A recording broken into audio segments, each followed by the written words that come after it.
بسم اللہ الرحمن الرحیم الصلاۃ والسلام علیک یا رسول اللہ وعلی آلک و صحابک یا حبیب اللہ۔ لاکھوں کروڑوں درود محمد اور آل محمد پر کہ جن کے صدقے اور وسیلے سے اللہ پاک نے ہم پر اپنی بے پناہ عنایات جاری رکھی ہوئی ہیں۔ معزز سامعین کرام السلام علیکم۔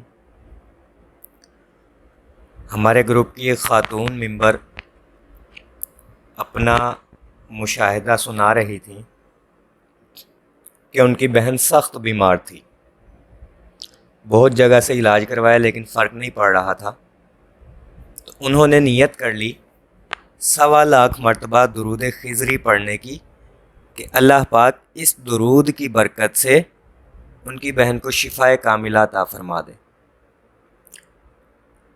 کہہ رہی تھی کہ پریشانی حد سے زیادہ تھی۔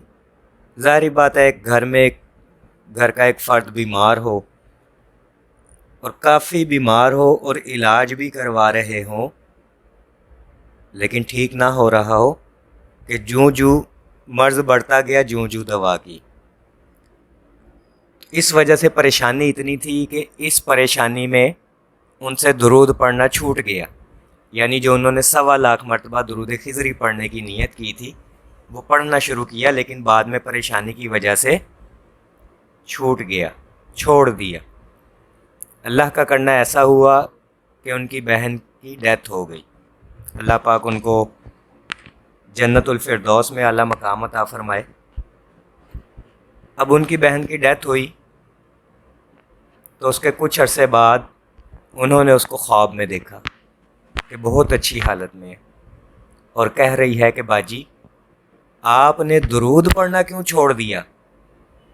آپ کے درود پڑھنے کی وجہ سے میری قبر کی بہت سی منزلیں آسان ہو گئیں اور اب میں بہت سکون میں ہوں۔ یہ سن کر ان کی آنکھ کھل گئی۔ آنکھ کھلی تو خوب روئی اور دوبارہ سے عزم کیا درود پڑھنے کا اور پڑھ کر اپنی بہن کو ہدیہ کرنا شروع کر دیا۔ یعنی درود شریف مرنے کے بعد بھی انسان کو فائدہ دیتا ہے۔ اصل میں ہم یہ سوچ رہے ہوتے ہیں کہ جس مقصد کے لیے ہم نے درود پڑھا ہمارا وہ مقصد پورا نہیں ہوا، ہماری دعا قبول نہیں ہوئی، یا شاید ہمارا درود ہی قبول نہیں ہے، یا ہم سے کون سا ایسا گناہ ہو گیا کہ اللہ پاک ہماری دعا نہیں قبول کر رہے، ہمارا درود نہیں قبول کر رہے۔ ہونا تو یہ چاہیے۔ لاکھوں لوگ اپنے مشاہدے بتاتے ہیں، ہمارا کیوں مشاہدہ نہیں ہے؟ ہمیں کیوں فائدہ نہیں مل رہا؟ ہمارا درود کیوں قبول نہیں ہے؟ تو میرے عزیزو یاد رکھیں، درود اپنے پڑھنے والے کو فائدہ ضرور دیتا ہے۔ بظاہر ہمیں یہ لگتا ہے ہم نے جس مقصد کے لیے پڑھا وہ پورا نہیں ہوا، لیکن وہ فائدہ دے گا۔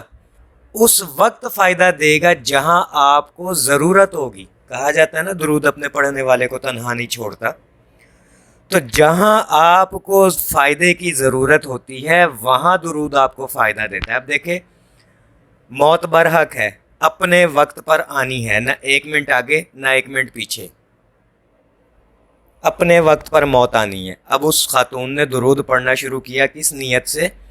کہ اللہ پاک اس کی برکت سے میری بہن کو شفا دے دے، لیکن موت برحق تھی، اپنے وقت پر آ گئی۔ اب ان کا درود پڑھنا ضائع نہیں گیا، اس کی بہن نے خود انہیں خواب میں آ کر بتایا کہ آپ کے درود پڑھنے کی وجہ سے میری قبر کی منزلیں بہت آسان ہو گئی اور اب میں بہت سکون میں ہوں۔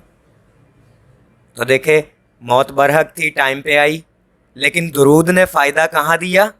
قبر میں، کیونکہ اس کو وہاں ضرورت تھی۔ درود نے تنہا نہیں چھوڑا اس کو۔ اور یہ بھی بات یاد رکھے کہ جب مرنے والے کو فائدہ ہوا پڑھنے کا تو جس نے پڑھا ہے اس کو بھی ثواب ملا ہوگا لازماً۔ تو درود کبھی بھی آپ کو تنہا نہیں چھوڑتا۔ یہ نہ سوچا کرے ہماری دعا قبول نہیں ہو رہی تو ہمارا درود قبول نہیں ہے۔ شاید درود ہر حال میں قبول ہے اور آپ کو وہاں فائدہ دیتا ہے جہاں آپ کو سخت ضرورت ہو۔ کئی چیزیں ایسی جو ہمارے سامنے نہیں ہوتی، بازار جا رہے ہیں حادثہ ہو گیا، ہمیں نہیں پتہ چلا وہ درود کی برکت تھی جو ہم محفوظ رہے حادثے سے، اللہ نے بڑے نقصان سے بچایا۔ یہ درود جانتا ہے کس کو کہاں کب فائدہ دینا ہے۔ دعا گو ہوں کہ اللہ پاک ہم سب کو کثرت سے درود شریف پڑھنے، پڑھوانے، لکھنے، لکھوانے اور اس کی اشاعت و تبلیغ کرنے والا بنائے۔ صلی اللہ علی محمد، صلی اللہ علی محمد، صلی اللہ علی محمد۔ السلام علیکم۔